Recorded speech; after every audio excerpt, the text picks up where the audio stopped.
Fathers डेच्या निमित्ताने पाहूया वडिलांच्या पावलावर पाऊल ठेवून पुढे आलेल्या कलाकारांची ही यादी।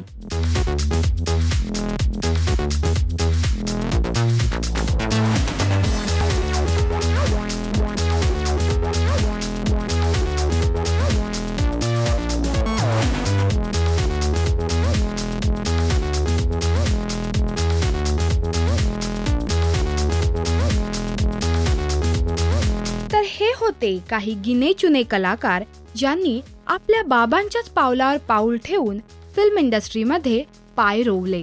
तुमच्याही स्मरणात अशा काही फादर्स डे स्पेशल जोड्या असतील तर त्या आमच्या सोबत नक्की शेअर करा या व्हिडिओच्या कमेंट सेक्शन मधून। नमस्कार, मी आदिनाथ कोठारे। Subscribe to Rajshri Marathi.